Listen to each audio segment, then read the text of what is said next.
Magandang araw po sa bawat isa. Welcome back to our Quen Theology Made Simple.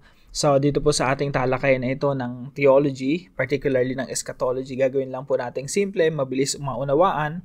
At the same time, kahit simpleng talakayan, parang kwentuhan lang, talagang lalalim tayo sa pagkakaunawa ng katuruan ng Biblia patungkol sa eschatology.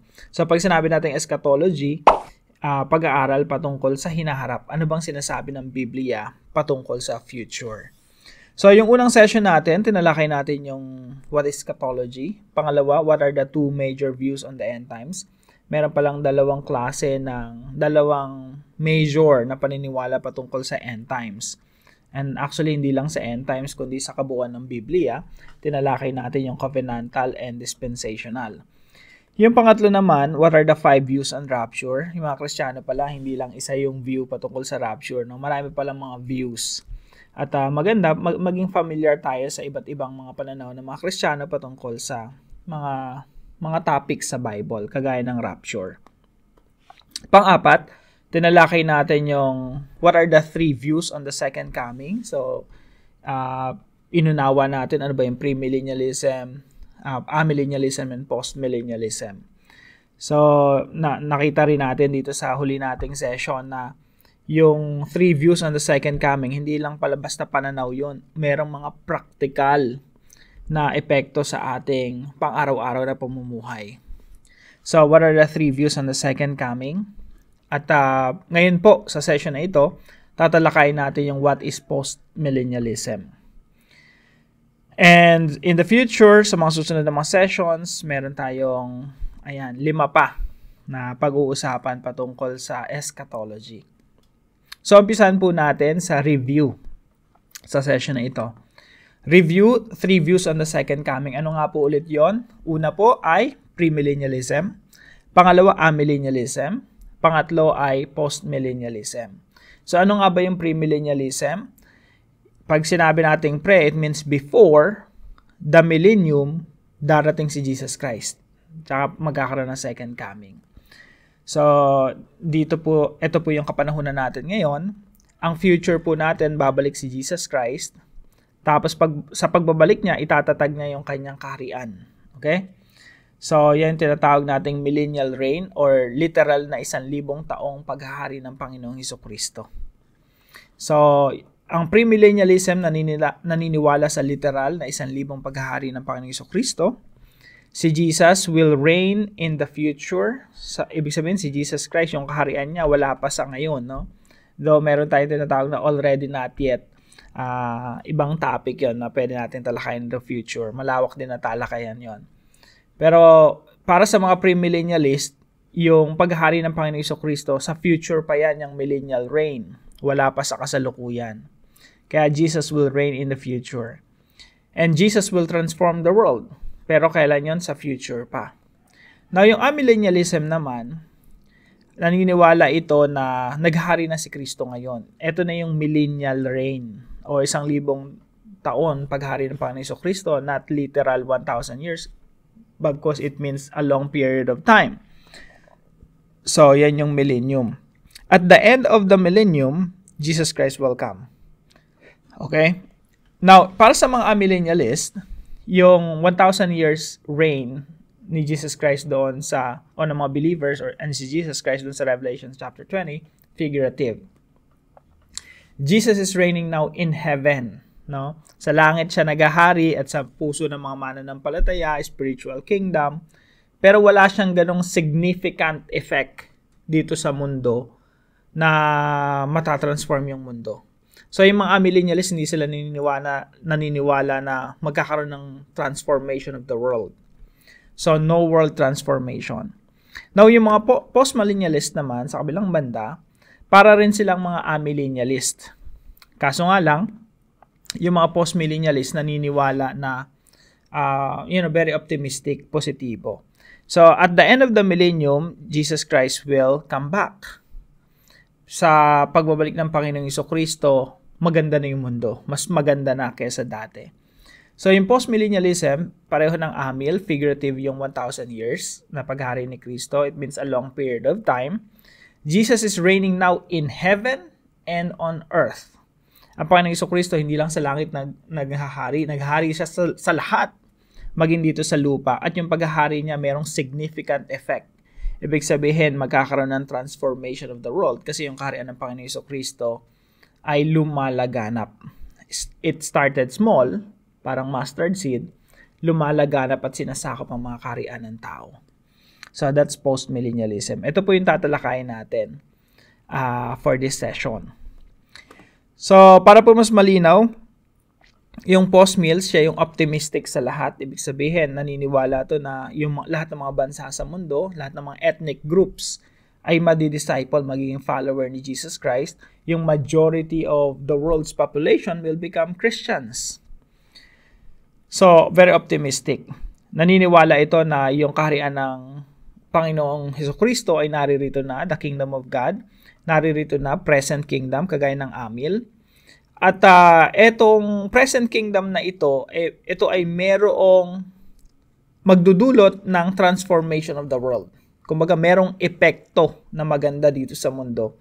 Na yung panalangin ng Panginoon Jesucristo, your kingdom come, your will be done on earth as it is in heaven.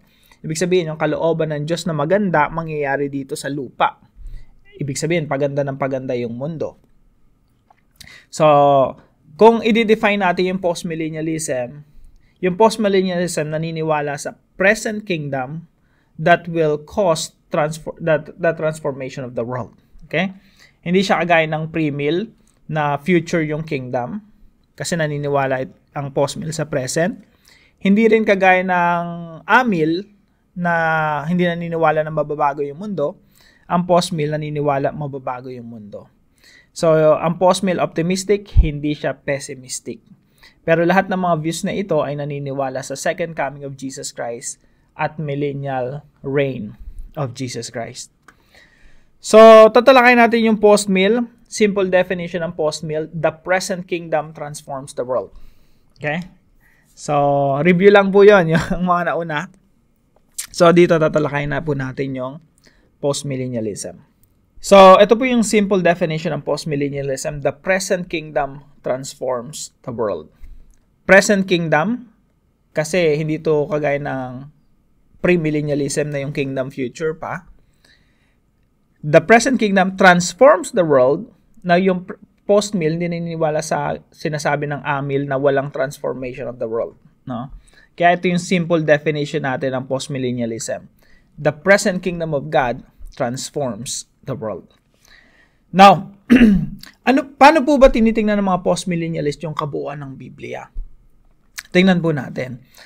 Ang Bible po, kaya po inuna natin yung covenantal theology, no? Kasi ang mga postmillennialist, mga covenantal, hindi sila dispensational. Ang mga amil, covenantal din sila. Hindi sila mga dispensational. So, naniniwala sila sa ganitong klaseng timeline. So, ang Bible, pwede nating hatiin sa 4 na parte lang, 4 na bahagi.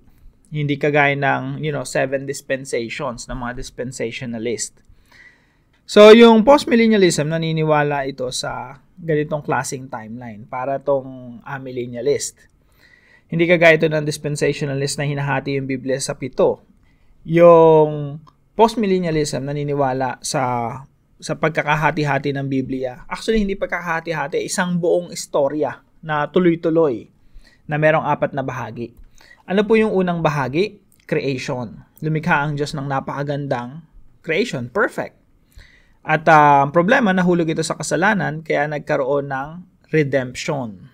Okay? So, creation, fall, redemption. Ang redemption po, ito ay tinatawag nating redemptive history. Ito po ay kasaysayan ng pagtutubos ng Diyos sa sangkatauhan. So, from the fall hanggang sa muling pagbabalik ng Panginoong Jesucristo, kasi pagkatapos ng pagbabalik ng Panginoong Jesucristo, perfect world na uli kagaya ng Genesis chapter 1. So, from the fall, mula sa pagkakasala ng tao, pagre-rebelde ng tao sa Diyos, hanggang sa second coming ng Panginoong Jesucristo, ito yung tinatawag nating redemption. O yung plano ng Diyos, yung pagsasagawa ng Diyos sa kanyang plano na pagtutubos sa mga bansa. So, kasunod po nito ay perfection. Ibig sabihin, yung Genesis chapter 1 na perfect creation, magiging perfect muli sa muling pagbabalik ng ating Panginoong Jesucristo.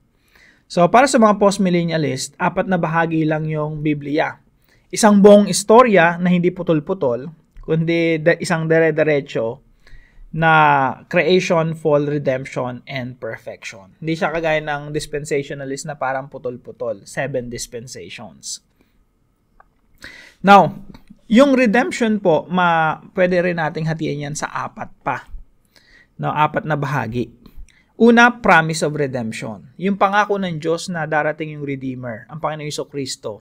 Siya yung magsasagawa ng redemption. Okay? Promise of redemption, yan po ang makikita natin sa Old Testament. Kaya po pag nagbabasa tayo ng Old Testament, puro ito pangako patungkol sa pagdating ng Messiah ng ating Panginoong Jesucristo. Kaya si Jesus Christ, nung ipinanganak siya, that's the first coming, that's the beginning of redemption. Okay? Nung pinanganak ang Panginoong Jesucristo, nagsimula na ang pagtutubos. Bakit? Kasi ipinanganak na yung Redeemer, si Jesus Christ. So, pangatlong bahagi, so New Testament na yun, no? Yung kapanganakan ng Panginoong Jesucristo, paglago ng kanyang iglesia, New Testament na yun. From the time of Jesus Christ hanggang sa second coming, yan yung tinatawag nating growth of redemption. Ibig sabihin, yung redemption, yung pagtutubos, lumalago. Nagsimula sa kakaunting disipulo, dumami yung mga natutubos mula sa kanilang mga kasalanan, na ililigtas sila, hanggang sa majority of the world's population will become followers of Jesus Christ. All the nations will be discipled. So, growth of redemption, the kingdom of God is growing, the gospel is advancing, the church is growing. Tuloy-tuloy po yan hanggang sa muling pagbabalik ng ating Panginoong Jesucristo. Ano po yung dulo niyan? Completion of redemption. Yung consummation o yung pagkumpleto. Kumbaga, ito na yung climax ng pagtutubos. At ang kasunod po nito ay perfection na. So, that's the summary of the Bible. Ngayon po, naririto tayo sa present. Ang nakalipas natin mundong mas masama. Lalo sa Old Testament, puno ng kasamaan. Sa Old Testament, nakafocus lang yung history doon sa Israel Pero lahat ng mga bansa nasa ilalim ng kapangyarihan ni Satanas. Lahat sila sumasamba sa mga Diyos-Diyosan. Now, pagdating ni Jesus Christ, nagsimula na yung plano ng Diyos na pagtutubos. At sabi ng Panginoong Jesucristo sa mga disciple niya, nakita niyo ba yung lahat ng mga bansa na yan na sunod-sunuran kay Satanas? Gawin niyo sila lahat mga alagad ko. At nagsimula nga yung mga disciples na disipuluhin lahat ng mga bansa hanggang sa nakarating sa Pilipinas yung Ebanghelyo. So, kung ikukumpara mo yung present sa past, mas mabuti na yung mundo ngayon. No? Mas dumami na yung Biblia, mas na-translate na sa iba't ibang wika, mas marami na yung mga mananampalataya, halos lahat ng mga bansa, meron ng mga Kristiyano, something na ma-amaze yung mga disciples kapag kung sila ay nasa panahon natin ngayon. At, maraming mga yung mga libro na ililimbag, na ipapublish patungkol kay Jesus Christ, no? Ibang-iba yung mundo ngayon kaysa dati. The world is so much better today. So, basically, according to postmillennialism, mas gumaganda, mas bumubuti yung mundo. Kaya yung future natin, mas maganda naman kaysa sa present. Okay? Kasi yung kingdom of God, hindi yan humihinto sa paglago. Yung growth of redemption, tuloy-tuloy yan hanggang sa completion, hanggang sa pagkumpleto ng pagtutubos. So, yung advancement of the gospel, yung paglaganap ng ebanghelyo, yung Great Commission ng Panginoong Jesucristo na inutos niya na, disiplin lahat ng mga bansa, hindi hinto yan tuloy-tuloy yan Kaya yung future natin mas maganda kesa sa kasalukuyan. At ang kasalukuyan ay mas maganda kesa sa nakalipas. So, yan po ang postmillennialism. Tanong, biblical ba ito? Ito ba talaga yung tinuturo ng Bible? Again, yung postmillennialism naniniwala sa present kingdom. Dumating na ang kaharian ng Panginoong Diyos. At yung kaharian na yon may epekto talaga. Matatransform talaga lahat ng mga bansa sa mundo. Mga ethnic groups. So, ang gagawin natin ngayon, bibisitahin natin yung mga ilang mahalagang mga talata at tingnan natin kung yung postmillennialism ay biblical o hindi. No? Kayo na ang tumingin, kayo na ang mag-aral ng mabuti, i-represent ko lang po sa inyo kung ano yung view ng postmillennialism. Pero ako ay postmillennialist. No? Maganda na lagi kong ina-emphasize yon para makita nyo na hindi ako pre-mill, hindi ako amil. No? Kasi yung mga nagtuturo rito sa Pilipinas, mga pre-mill na sila mga amil na sila Talagang ano na yun given na yun neutral ba ako?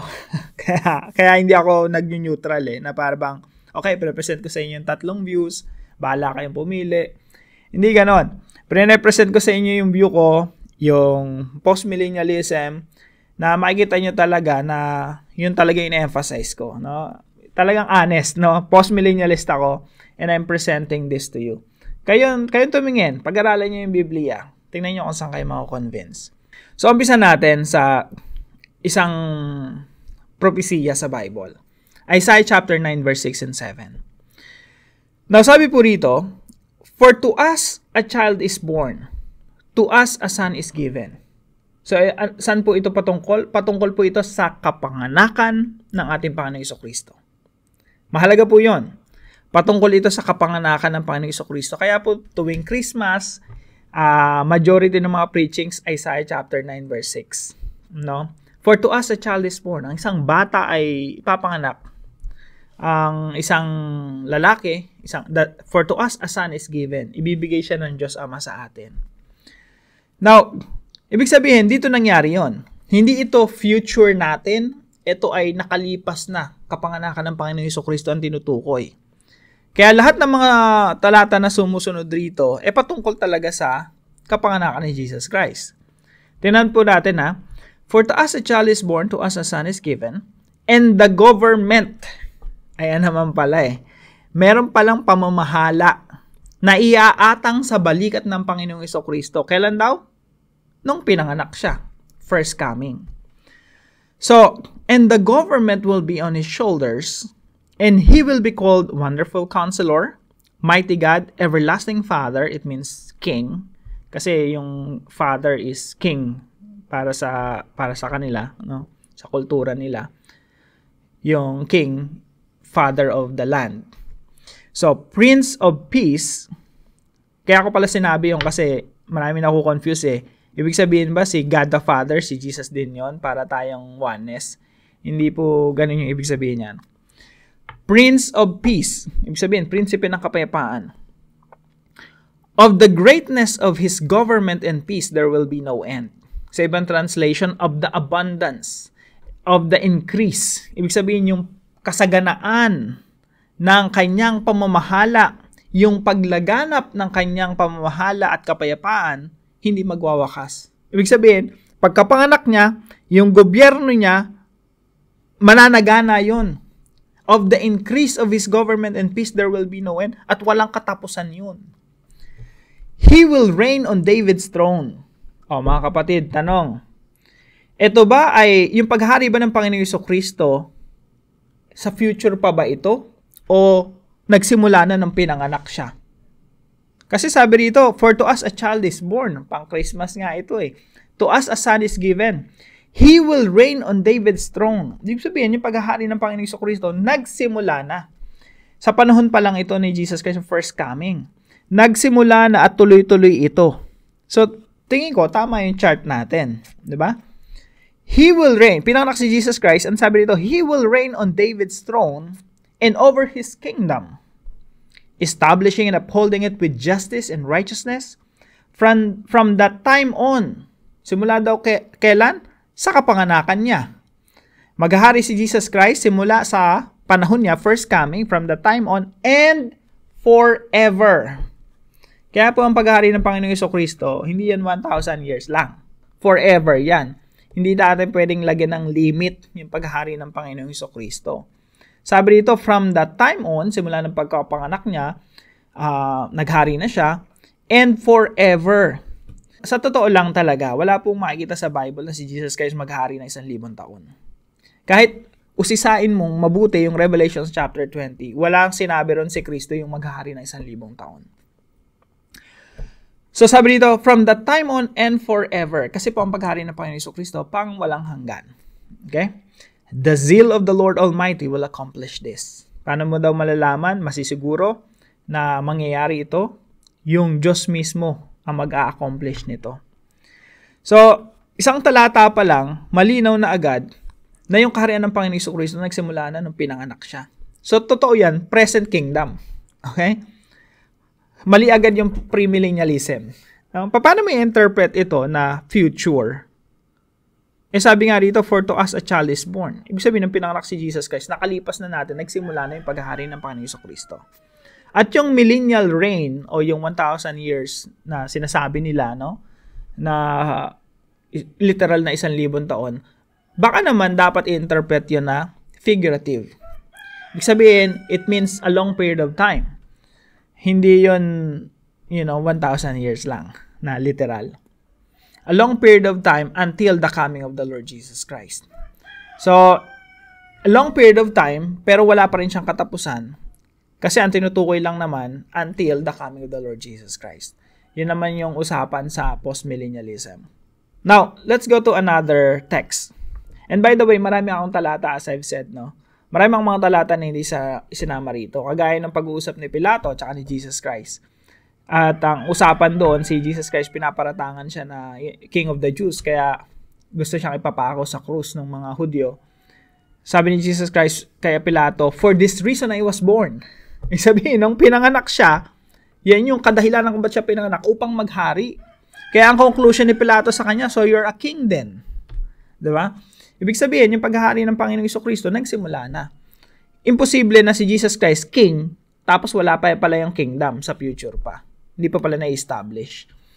So, talagang, totoo to, na He will reign on David's throne and over His kingdom, establishing and upholding it. Nangyari na to, nagsimula na, lumalaganap sa kasalukuyan, at magtatagumpay in the future. So, baka naman tama yung postmillennialism, no?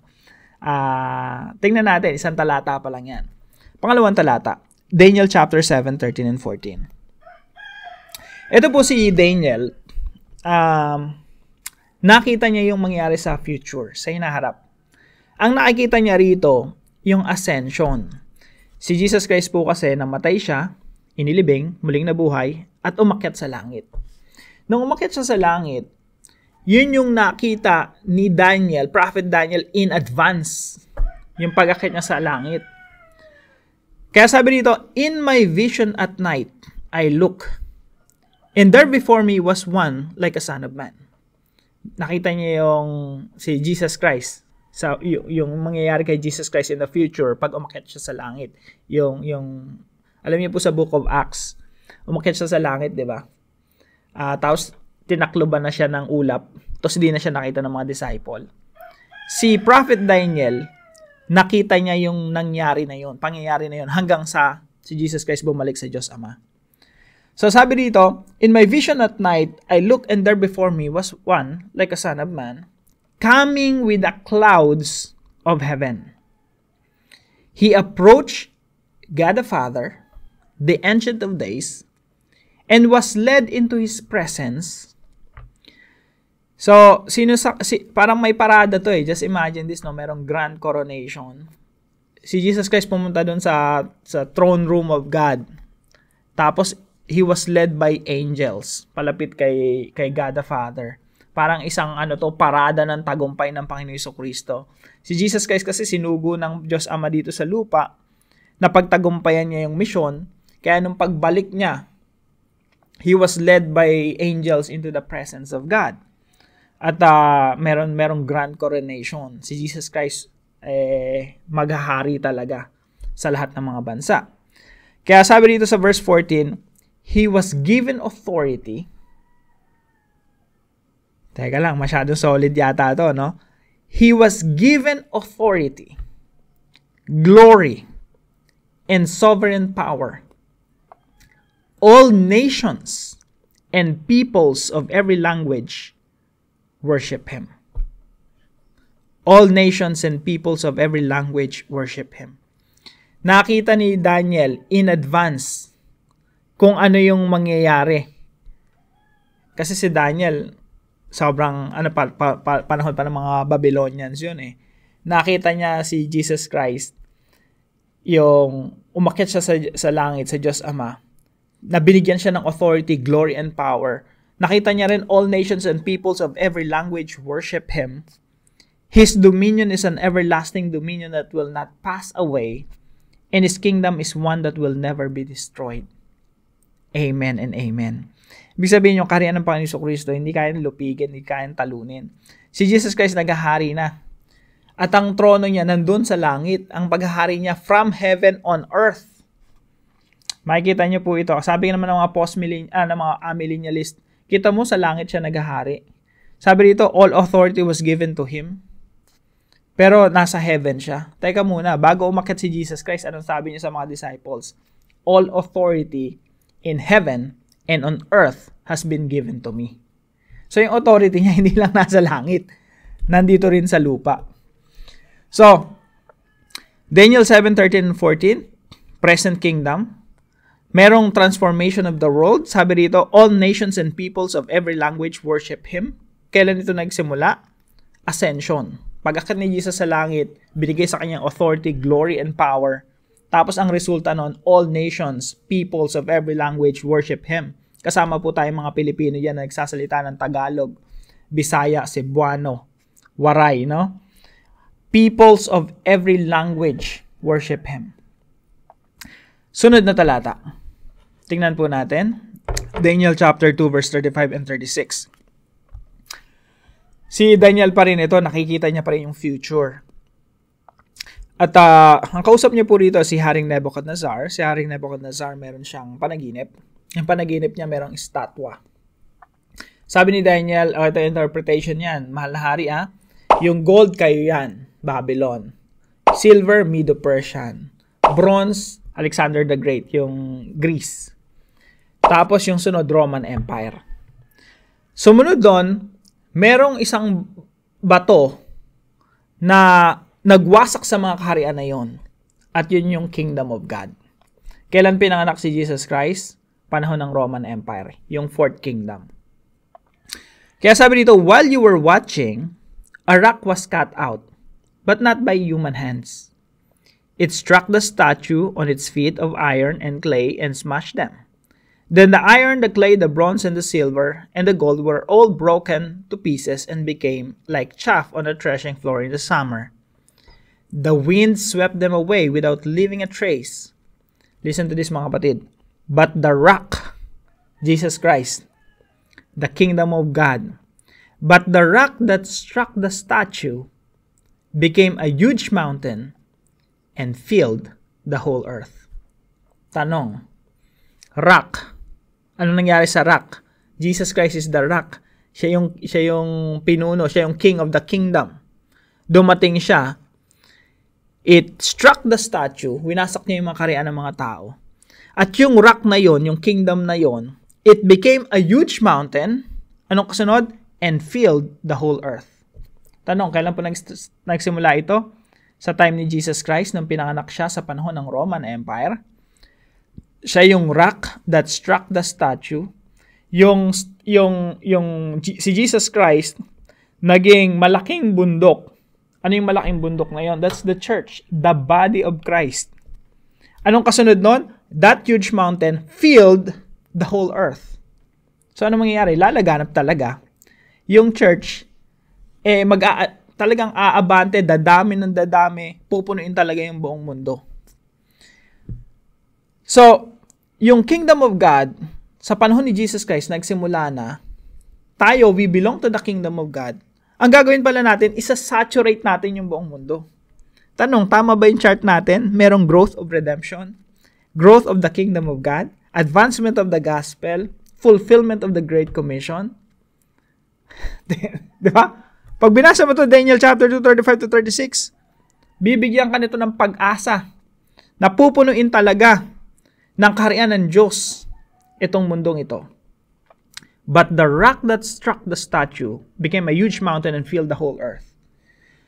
Kaya pag naunawaan mo ito, imposible kang maniwala na yung mundo natin paghaharian ng Antikristo at lahat ng mga bansa sasamba sa Antikristo. Walang ganun. No? Maling theology yon.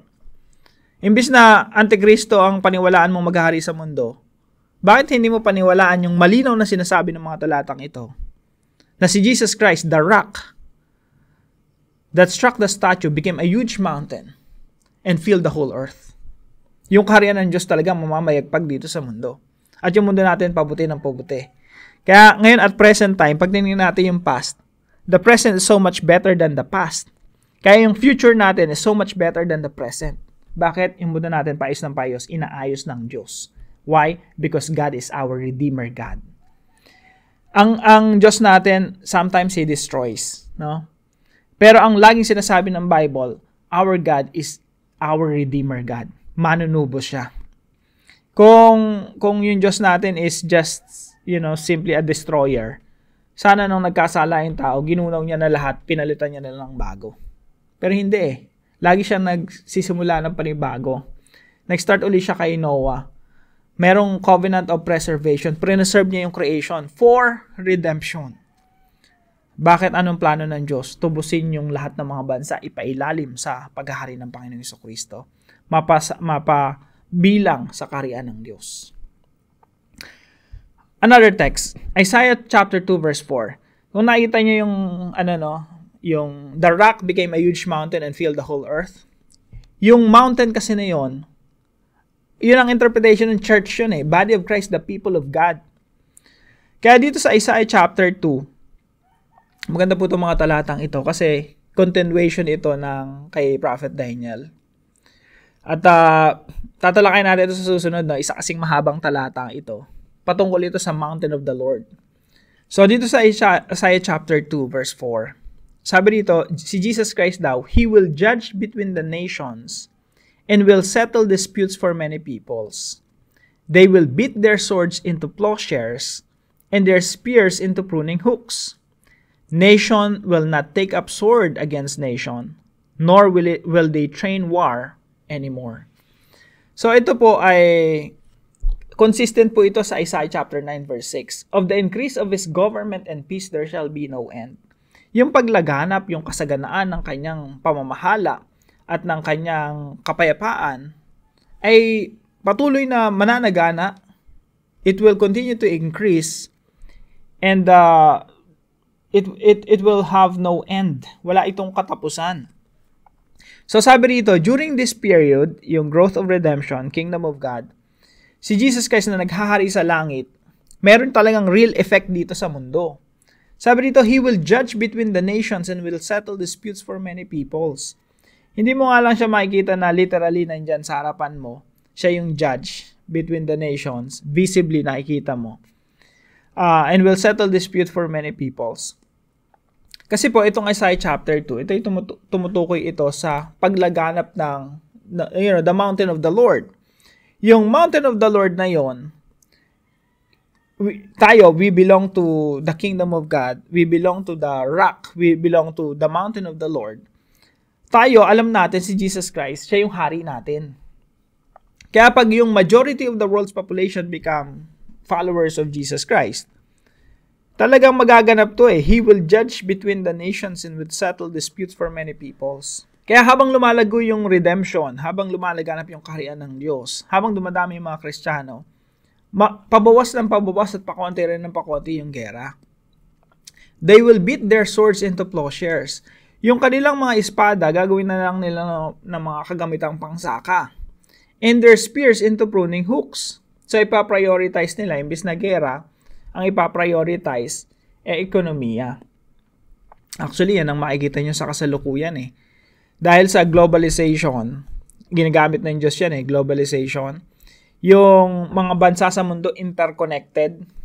Yung pag naggera sa Europe, kagaya sa Ukraine, apektado tayo dito when it comes to oil. Sobrang magmamahal yung gasolina, yung diesel. Tapos yung supply natin ng mga arena, apektado yon. So, dahil ginagamit ng Diyos yung globalization, interconnected lahat ng mga bansa. Yung mga bansa, sobrang na-prioritize na yung ekonomiya kaysa sa gera. Kaya ayaw ng mga bansa talaga ng gera eh. Kasi pag naggera ka, parang suicide yun eh. Pag ginera ko ito, ikaw mismo yung mapapahamak. Russia, ginera yung Ukraine. Yung Russia yung nagsasuffer. Hindi lang yung Ukraine. Kaya ayaw maggera ng mga malalaking bansa, Amerika, China. Kasi pag naggera sila, economic suicide. So yung mga bansa ngayon, prioritize yung yung ekonomiya. Kaya malaking blessing mula sa Diyos yung globalization. Interconnected tayo. Talagang ito, nagsisimula ng mangyari sa ating harapan ngayon. Yung mga bansa ayaw maggera. Kasi mahalaga yung ekonomiya, mahalaga makakain yung tao, mahalaga yung kaunlaran, kesa sa maggera yung mga bansa. Hindi kagaya nung unang panahon, hindi sila connected economically. Kumbaga hindi kasing kagaya ngayon, na kapag ginera ng isang bansa, wala masyadong economic effect. Kaya ang bilis maggera nung unang panahon. Ngayon hindi na ganun. So, we can expect that in the future, lalo na pag mas lalo na impluwensya ng ebanghelyo yung mundo, mas magkakaroon ng kapayapaan. They will beat their swords into plowshares and their spears into pruning hooks. Nation will not take up sword against nation, nor will they train for war anymore. Hindi na natin kailangan mag-train para maipaggera. So, that's what we're looking forward to. At darating yung time na yan. Pakonti yung gera, pakonti yung krimen. Nakakatuwa nga, dahil sa yung pati mga CCTV ginagamit ng Diyos yan, pati social media. Yung mga tao ayaw nang gumawa ng mga kalokohan, krimen, kasi ang bilis mahuli dahil sa CCTV. Dahil sa mga pag gumawa ka ng krimen dyan sa kalsada, lahat ng tao may camera, no? So, yung kapayapaan lumalaganap rin talaga, no? Kaya yung gera sa mundo, mabibilang mo na lang. Ngayon, nandyan na lang sa Middle East, tapos nandyan na lang sa, Russia and Ukraine. Pwede man magka-World War III, possible. Pero every major war, laging merong comeback eh. Laging mas naging mapayapa yung mundo eh. Lalong nagkakaroon ng mas maigting na mga kasunduan yung mga bansa na wag na tayong maggera. Laging may nabubuong mga kagaya ng United Nations, no? Para mapanatili yung kapayapaan sa mundo. So, pwede mong magka-World War I, World War II, World War III, 4, 5, 6? Pwede. Pero laging mayroong response yung Diyos na yung mundo mas magiging mapayapa right after every major wars. So, Mark chapter 1 verse 15. Ito naman yung pagdating ng Panginoong Jesucristo, nagsimula siyang mangaral. Ito yung pangangaral niya. The time has come. Dumating na ang panahon. The kingdom of God has come near. Ibig sabihin, andito na. Malapit na yung kaharian. Narito na, abot kamay na natin. The kingdom of God has come near. Therefore, ano yung mensahe niya? Repent and believe the good news. Magsisi na kayo. So, ang epekto pala ng kaharian ng Diyos, pagsisisi ng mga tao. Dahil dumating na ang kaharian, or during this time, malapit na yung pagdating ng kaharian ng Diyos, magsisi na kayo sa inyong mga kasalanan. So, yan yung talaga yung epekto niyan eh. Tatalikod yung mga tao sa kanilang mga kasalanan, sa kanilang mga kasamaan, sa korupsyon, at bubuti talaga yung mundo. Yan yung epekto ng kingdom of God. Kaya yan din yung mensahe natin sa mundo eh. The kingdom of God has arrived. Dumating na. Repent and believe the good news. Kaya pag napabilang ka sa kaharian ng Diyos, ikaw yung tao na nagsisi, tumalikod na sa iyong mga kasalanan. Kaya kung ikaw ay politiko, ikaw ay doktor, lawyer, kahit ano pa yung trabaho mo, yung pagiging Kristiyano mo, nadadala mo rin sa trabaho mo. Kaya talaga bubuti yung mundo. Kung ikaw ay engineer na taga DPWH, gaganda yung kalsada ng Pilipinas. No? Kung ikaw ay parte ng kaharian ng Diyos. Kaya habang lumalaganap yung kaharian ng Diyos at naapektuhan yung mga gobyerno, talagang gaganda yung mundo. Damay-damay yan eh. So the kingdom of God has come near. Now, pagdating nung nagpapalayas na ang Panginoong Jesucristo ng dyablo, ito yung sabi niya, if I drive out demons by the finger of God, kung ako man nakita nyo ako nagpapalayas ng dyablo sa pamamagitan ng Espiritu ng Diyos, then, ito yung conclusion, the kingdom of God has come upon you. Dumating na nga sa inyo yung kaharian ng Diyos. So malinaw, yung kingdom of God, dumating na. Ano yung ebidensya? Si Jesucristo nagpapalayas ng dyablo. If I drive out demons by the finger of God, gusto nyo ba ng evidence na dumating na yung kaharian ng Diyos? Eto, nagpapalayas ako ng dyablo. At kung napalayas ko nga yung dyablo, edi katunayan, dumating na ang kaharian ng Diyos, nagsisimula ng lupigin ang mga dyablo, ang gawa ng kasamaan. Kaya marami akong mga talatang hindi nasama rito, no? Sabi nga doon sa sulat ni Juan, the reason the Son of Man appear is to destroy the works of the devil. Ibig sabihin, si Jesus Christ kaya pinanganak para wasakin ang gawa ng mga kaaway. So ito po, sabi ni Jesus Christ, dumating na ang kaharian ng Diyos at ang katibayan niyan, winawasak na, pinapalayas na yung mga dyablo. So Luke 11:20. Next verse. By the way, hindi natin sinama yung binding of Satan. Pati si Satan pala tinali na para hindi niya mapanatili yung mga bansa sa ilalim ng kanyang kapangyarihan. Now, Colossians chapter 1 verse 13. For He has rescued us from the dominion of darkness and brought us into the kingdom of the Son He loves. Si Apostol Pablo, sinulatan niya yung mga mananampalataya sa Colossae. Pakinggan natin. Sabi rito, si God, nirescue na tayo from the dominion of darkness, from the power of darkness. Anong ginawa ng Diyos? And brought us. Inilipat na tayo from darkness, inilipat na tayo sa kaharian ng Panginoong Jesucristo. Tanong, paano ka maililipat sa kaharian ng Panginoong Jesucristo kung wala pa yung kaharian? Future pa pala. Sa premillennialist pa pala, no? Paano may interpret to? Colossians 1:13. Kung ikaw ay premillennialist. Ayan na yung kaharian, no? Sabi rito na Apostol Pablo, nailipat na tayo mula sa kadiliman patungo sa kaharian ng Panginoong Jesucristo. Paano ka maililipat sa kaharian na wala pa pala? So magandang tanong yun, no? Paano ka maililipat sa kaharian ng anak kung wala pa pala yung kaharian? At paano mo matatawag si Jesus na isang hari kung wala pa pala siyang kaharian? So definitely, yung paghari ng Panginoon Jesucristo nagsimula na. For He has rescued us from the dominion of darkness and brought us into the kingdom of the Son He loves. Matthew chapter 13, 31-33. Isang dahilan kung bakit nahihirapan yung ibang tao na unawain. Teka lang, paano yung kaharian ng Panginoong Jesucristo nandito na puro-puro pa rin ang kasamaan yung mundo? Ito yung crucial na dapat nating maunawaan. Kasi yung paghahari ng Panginoon, inilarawan niya sa mustard seed, sa buto, na lumalago. Ibig sabihin, kaya marami kang kasamaan na nakikita sa mundo, maraming corruption pa rin dito sa mundo, kasi yung kaharian ng Diyos, hindi naman instantly binabago yung mundo eh. It's a slow process of transformation. Tingnan po ninyo. Sabi ng Panginoon Jesucristo, He told them another parable, the kingdom of heaven is like a mustard seed. Ang kaharian ng langit ay katulad ng buto ng mustasa. Napakaliit. Which a man took and planted in his field. Though it is the smallest of all seeds. So yung kaharian ng Diyos, parang mustard seed, pinakamaliit sa lahat. Babalik ka pa rin dito sa prophecy ni Prophet Daniel eh. Na yung kaharian ng Diyos, bato lang. Dumating, winasak yung mga kaharian ng tao, tapos yung bato, naging malaking bundok. Yung malaking bundok, pinuno yung buong mundo. Meron talagang process of growth eh. So ito, ganun rin. It is the smallest of all seeds, yet when it grows, it is the largest.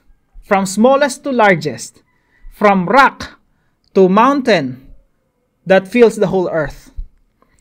So, makikita mo, maraming kasamaan sa mundo, pero hindi ibig sabihin, hindi naghahari si Kristo. Hindi ibig sabihin, wala pa yung kaharian niya.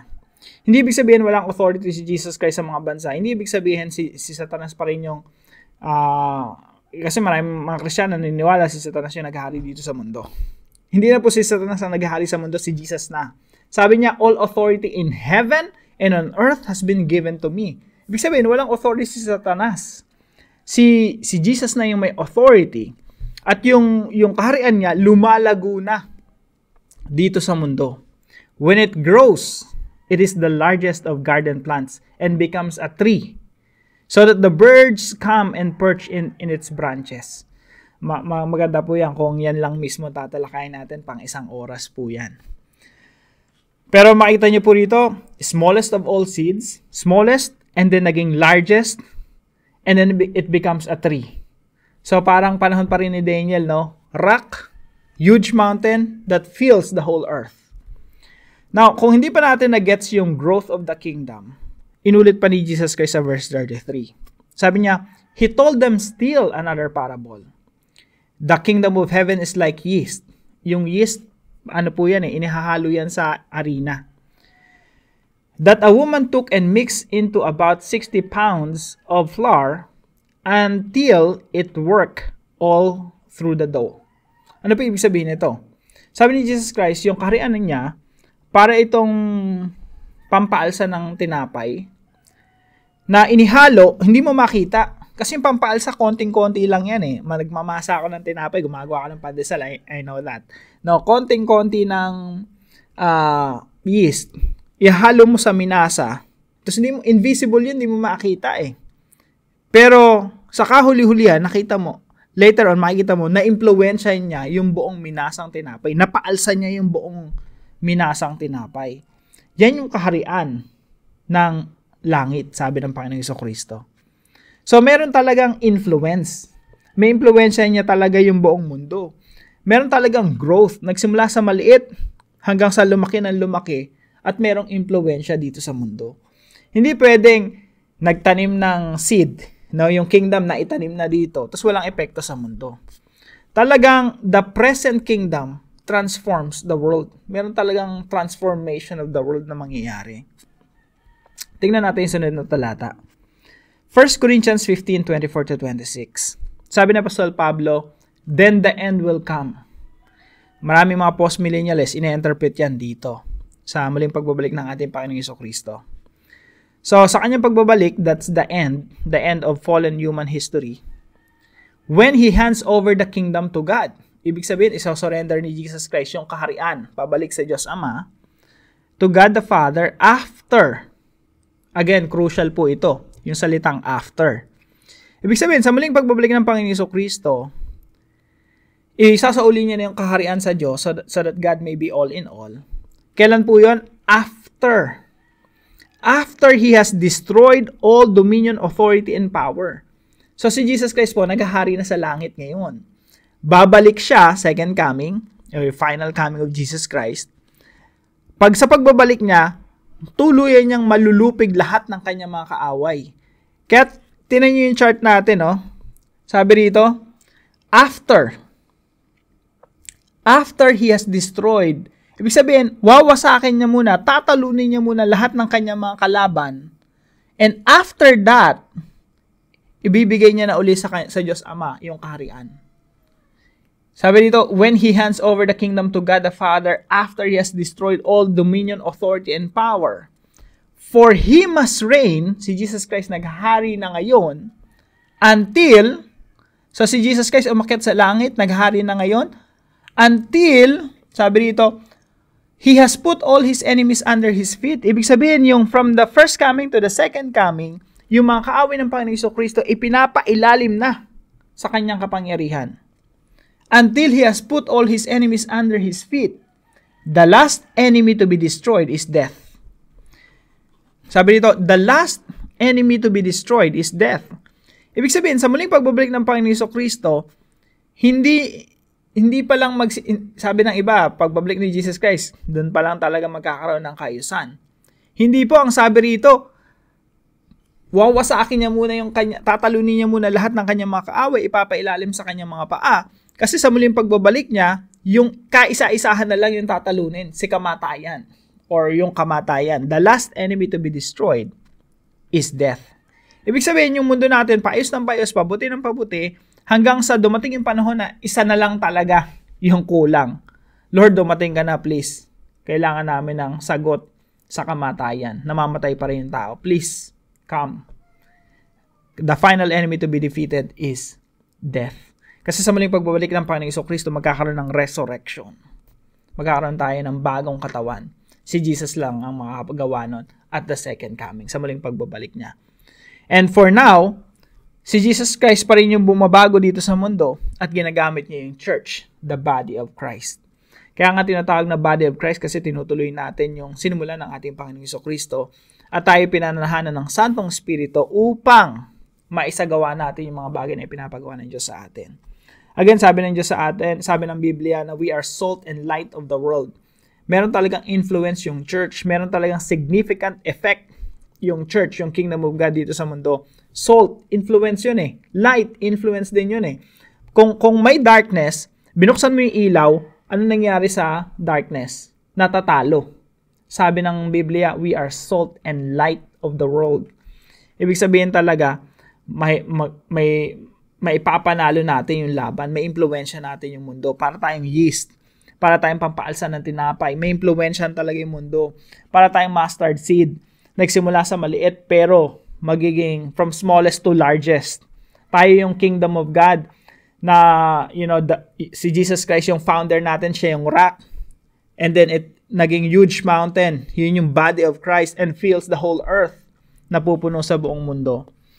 Now, tapusin po natin sa verse na ito, Matthew 28:18-20. Sabi po rito, bago po si Jesus Christ umakyat sa langit, sabi niya, then Jesus came to them and said, all authority in heaven and on earth has been given to me. Lahat ng authority, hindi lang sa langit, kundi sa lupa rin, ibinigay na sa akin. Therefore, go and make disciples of all nations. Dahil si Jesus Christ na naghahari, lahat ng mga bansa, disipuluhin nyo, gawin nyo mga alagad ko. Baptizing them in the name of the Father and of the Son and of the Holy Spirit, and teaching them to obey everything I've commanded you. And surely I'm with you always to the very end of the age. Now, itong Matthew 28:18-20, imposibleng basahin mo ito nang hindi mo ma-interpret to na walang transformation. Kasi sabi rito, disciple the nations. Ano ang epekto niyan? Transformation of the nations. Kaya nga, the present kingdom transforms the world. Kaya yung postmillennialism, very consistent yan sa Bible. Alam niyo po, dito sa Matthew 28:18-20, ito po yung Great Commission. Merong 4 na all dito ang ginamit si Jesus Christ. At ako, I believe, si Jesus Christ, sobrang careful siya sa paggamit ng mga salita. Lalo na yung binitawan niya yung Great Commission. Sabi niya, all authority, para sa exousia, lahat ng authority nasa akin na in heaven and on earth. Based on that authority, disciple all nations, the pantata ethne, all nations. Ibig sabihin, Pilipino, sa Pilipinas, maraming mga ethnic groups dito. Pag sinabi kasing pantata ethne, mga ethnic groups yon. So, lahat ng mga ethnic groups, disipuluhin nyo sila, gawin nyo sila mga alagad ko. God, disciple all the nations, baptizing them in the name of the Father and of the Son and of the Holy Spirit, and teaching them to obey everything I have commanded you. Yung everything dyan, all din ang ginamit dyan. All the things that I have commanded you. And surely I am with you always. Yung always po dyan, literally po, all the days. I will be with you all the days to the very end of the age. So, ano sinasabi ng Panginoong Jesucristo rito? Mga lagad, disipuluhin niyo lahat ng mga bansa. Based on my authority. All authority in heaven and earth has been given to me. Lahat ng mga bansa, akin yan.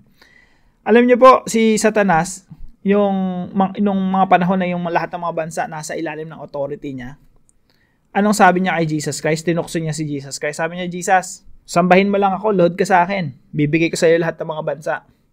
Anong sabi ni Jesus Christ? Yung Diyos lang yung sasambahin. At si Jesus Christ, hindi siya nagpatukso kay Satanas. Bakit? Kasi hindi naman si Satanas ang magbibigay ng mga bansa sa kanya. Ang magbibigay ng mga bansa kay Jesus Christ, yung Diyos Ama. Yung Diyos Ama yung magbibigay ng mga bansa. Sabi po doon sa mga talatang binasa natin kanina, no? Si God, lahat ng mga dating kaaway ni Jesus Christ, which is all the nations, mga kaaway ng Diyos yon. Lahat yon ipapasa ilalim sa paanan ng Panginoong Jesucristo. Ibig sabihin, ang Diyos Amang magbibigay ng lahat ng mga bansa kay Jesus Christ sa pamamagitan ng Great Commission. Disciple all the nations. Lahat ng mga bansa na nasa authority ni Satanas ngayon na nasa authority na ni Jesus Christ, samsamin nyo sila lahat, kuhanin nyo sila lahat, gawin nyo sila lahat tagasunod ng Panginoong Jesucristo.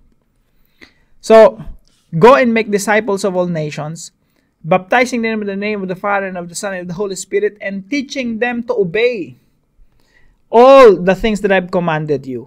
So, yung pagdidisipulo, tuturo mo talaga sa mga bansa, sa mga ethnic groups, na sundin ang lahat ng sinasabi ng Panginoong Jesucristo. Tanong, magkakaroon ba ng transformation kapag yung mga tao sa mundo sumunod kay Jesus Christ? Of course! Pag yung mga ethnic groups, yung mga bansa sumunod kay Jesus Christ, matatransform ba yung mundo? Of course! Alam niyo po, yung premillennialism tsaka amillennialism, it doesn't make sense eh. Yung belief nila, it doesn't make sense. You evangelize the world, at the same time you don't believe that the world will be evangelized. The world will be Christianized. You preach the gospel, but you don't believe that the gospel will have significant effect in this world. Naniniwala tayo sa Great Commission. Naniniwala tayo sa utos ng Panginoong Jesucristo na go disciple the nations. Pero maraming mga Kristiyano hindi naniniwala na lahat ng mga bansa madidisipulo. Ang iniisip nila kakarampot sa bawat bansa ang madidisipulo, parang mga representative lang. Yan yung remnant theology, mga kakaunti, kakarampot lang. Sa tingin nyo ba, yung sinabi ni Jesus Christ ito, ang nasa isip nyo, kakarampot lang? Para saan pa yung sinabi ni Jesus Christ na yung kingdom of God, the kingdom of heaven is like a mustard seed. It's like yeast. The kingdom of God is yung rock that became a huge mountain that fills the whole earth. Kung kakarampot lang pala. Alam niyo, marami akong talakayan patungkol dyan, no? Nung sinabi ni Jesus Christ na for God so loved the world, ibig sabihin yung minahal niya talaga yung global, worldwide, yung pagmamahal ng Diyos, tapos kakarampot lang yung maliligtas. Ako po naniniwala ako sa sovereignty of God in our salvation. Ibig sabihin, ang Diyos talaga ang nagliligtas sa mga tao. Yung kaligtasan natin nakadepende yun sa Diyos, hindi nakadepende sa tao. Kung ang kaligtasan natin ay nakadepende sa tao, kung ang pagsunod ng mga bansa kay Jesus Christ nakadepende sa tao, baka maniwala ako na yung mundo natin pasama ng pasama. Pero dahil naniniwala ako na yung kaligtasan nakadepende sa Diyos, naniniwala ako na yung vast majority of the world's population will become saved and will become followers of Jesus Christ. Kasi nakadepende sa Diyos eh. Yung Diyos ang may plano. I will redeem the nations. Ibig sabihin, dahil nakadepende sa Diyos, plano na ng Diyos yun at nakadepende sa Kanya yung kaligtasan ng mga tao, kaligtasan ng mga bansa, mangyayari yun. So dahil yung kaligtasan, nakadepende sa Diyos, naniniwala ako na, kumbaga kung titimbangin mo ang laman ng langit at laman ng kapahamakan ng impyerno, mas matimbang pa rin yung langit, mas marami pa rin maliligtas. Mas madami pa rin ang tagasunod. Magiging tagasunod ng Panginoong Jesucristo. Kung susumahin mo yung buong kasaysayan ng sangkatauhan. Of course, in the past, mas marami yung mga hindi mananampalataya. Pero in the future, mas marami na yung mananampalataya. Alinsunod sa Great Commission ng ating Panginoong Jesucristo. So, yung Matthew 28:18-20, yung Great Commission, kapag yan in-interpret mo ng pre-mill and amill, basically, ang sinasabi mo, nung sinabi ni Jesus Christ na disciple the nations, hindi mo pinapaniwalaan na yung mga actual nations magiging follower ni Jesus. At yung sinasabi nitong teaching the nations to obey Jesus Christ, hindi mangyayari yun. Failure yun. Pero kung post-millennialist ka, naniniwala ka na nung inutos ni Jesus Christ yon, si Jesus sa isip niya, meron siyang intention na yung inutos niya maisasagawa talaga ng mga disciples. Kaya napakahalaga ng salitang apat na all dito na ginamit eh. All authority, all nations, tapos all my commandments, panghuli, all the days. Anong kahalagahan nun? Sinasabi ng Panginoong Jesucristo sa mga disciples niya, huwag kayong mag-alala, mangyayari yan. Bakit? Sasamahan ko kayo all the days of your life. All the days I will be with you para masigurado na yung Great Commission maisasagawa talaga at magtatagumpay. Kaya yung postmillennialist lang, yung optimistic, at pag yung postmillennialist ang nagbasa ng Matthew 28:18-20, sila lang talaga, and I believe, no, sila lang talaga yung nakakaunawan ng totoong meaning ng Great Commission. Na yung Great Commission magtatagumpay talaga. The world will become a better place because of the success of the Great Commission. Pero pag pre-mill and amil ka, hindi mo nakikita na mangyayari talaga yung Great Commission. Kasi yung mundo natin, pasama pa rin ang pasama. So yun lamang po, no? Marami pa tayong tatalakayin in the future.